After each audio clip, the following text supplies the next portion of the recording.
नमस्कार दोस्तों, आज के इस वीडियो में हम जानेंगे कि पिछले कुछ दशकों में जिन सनसनीखेज मर्डर्स ने देश को झकझोर दिया था, वो कत्ल के आरोपी या एक्यूज्ड आजकल कहां हैं, कितने एक्टिव हैं या फिर गुमनामी की जिंदगी बसर कर रहे हैं। सबसे पहले बात करते हैं 8 बार नेशनल बैडमिंटन चैंपियन रह चुके और कॉमनवेल्थ गेम के गोल्ड मेडलिस्ट सैयद मोदी के मर्डर के बारे में, जिनको 28 जुलाई 1988 में लखनऊ के केडी बाबू स्टेडियम के बाहर गोली मार दी जाती है। सीबीआई चार्जशीट में 7 लोगों पर एक्यूज होने का आरोप लगाया जाता है, जिसमें मुख्य नाम थे सैयद मोदी की पत्नी अमिता और पॉलिटिशियन संजय सिंह और शूटर भगवती सिंह का। अमिता और संजय कोई एविडेंस ना होने के आधार पर 1990 में कोर्ट द्वारा बरी कर दिए जाते हैं। शूटर भगवती सिंह उर्फ पप्पू को, जिसने कार से 4 बार गोलियां चलाई थी, को लाइफ इंप्रिजनमेंट की सजा सुनाई जाती है। अमिता और संजय सिंह 1995 में शादी कर लेते हैं। अमिता, जो नेशनल बैडमिंटन चैंपियन रह चुकी हैं और 3 बार अमेठी से एमएलए का चुनाव जीत चुकी हैं। दूसरी तरफ संजय सिंह भी 2 बार एमएलए का चुनाव जीत चुके हैं और सुल्तानपुर से मेंबर ऑफ पार्लियामेंट भी रह चुके हैं। 2019 में हस्बैंड और वाइफ दोनों ने कांग्रेस पार्टी छोड़कर बीजेपी ज्वाइन कर ली थी। आइए अब दूसरे केस की बात करते हैं। आपने तंदूर मर्डर केस के बारे में तो जरूर सुना होगा। 2 जुलाई 1995 को कांग्रेस यूथ लीडर सुशील शर्मा अपनी पत्नी नयना साहनी को गोली मारकर मर्डर कर देता है और उसकी बॉडी को दिल्ली के अशोक यात्री निवास होटल के रूफटॉप रेस्टोरेंट में एक तंदूर में जला देता है। सुशील शर्मा को डेथ सेंटेंस मिलती है, जो बाद में कम्यूट होकर लाइफ इंप्रिजनमेंट में तब्दील कर दी जाती है। सुशील शर्मा 23 साल जेल की सजा काटकर दिसंबर 2018 में रिहा हो जाता है। उसके अनुसार अब उसकी जिंदगी एक क्लीन स्लेट है। 61 वर्षीय सुशील शर्मा के अनुसार अब वह अपने बुजुर्ग पेरेंट्स की देखभाल करना चाहता है। वो अपने किए की गलती मानता है और तिहाड़ जेल जाने के बाद उसने सुसाइड का मन बना लिया था, क्योंकि वो एक लैविश लाइफस्टाइल का आदी था। खैर, अब वह यंग कपल्स को मैरिज काउंसलिंग देना चाहता है। आइए अब बात करते हैं फिल्म और म्यूजिक प्रोड्यूसर और टी सीरीज म्यूजिक कंपनी के मालिक गुलशन कुमार दुआ की, जिनकी 12 अगस्त 1997 को अंधेरी मुंबई में जितेश्वर महादेव मंदिर के बाहर 16 बार गोली चलाकर हत्या कर दी गई थी। गुलशन कुमार को मारने का मकसद दाऊद इब्राहिम द्वारा चलाए जा रहे अंडरवर्ल्ड को 10 करोड़ एक्सटॉर्शन मनी पे नहीं करना था। संगीतकार जोड़ी नदीम श्रवण का नाम आपने सुना ही होगा। नदीम सैफी ने भी गुलशन कुमार को मारने की सुपारी दी थी। अब्दुल रौफ को गुलशन कुमार को मारने का काम सौंपा गया था।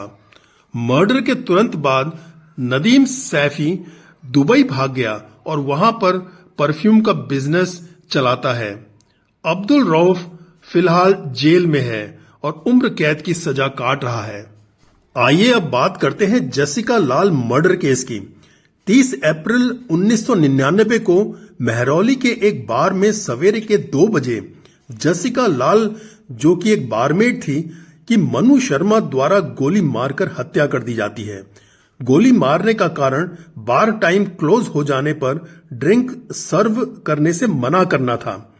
2006 में मनु शर्मा को उम्र कैद की सजा दी जाती है और 2 जून 2020 को मनु शर्मा को तिहाड़ जेल से रिहा कर दिया जाता है।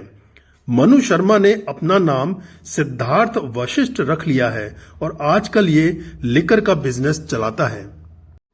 आइए अब बात करते हैं सेक्टर 31 नोएडा के नीतिहारी विलेज के बारे में, जहां बिजनेसमैन मोनिंदर सिंह पंधेर कि घर में 2005-2006 में 19 औरतों और लड़कियों के रेप और मर्डर की खौफनाक किस्से ने पूरे देश को हिला दिया था। सीबीआई ने सुरिंदर कोहली को मर्डर, एब्डक्शन और रेप के लिए जिम्मेदार ठहराया था और पंधेर पर इमोरल ट्रैफिकिंग का चार्ज लगाया गया था। मोनिंदर पंधेर को 17 साल जेल में रहने के बाद 2023 में रिहा कर दिया गया और सारे चार्जेस से बरी कर दिया गया। नवंबर 2025 में सुप्रीम कोर्ट ने सुरिंदर कोहली को भी रिहा करने का आदेश दे दिया, इस वजह से कि केवल ओपिनियन के बेसिस पर, जो सबूत पर आधारित नहीं हो, किसी को दोषी नहीं ठहराया जा सकता है। आइए बात करते हैं आरुषि मर्डर केस की।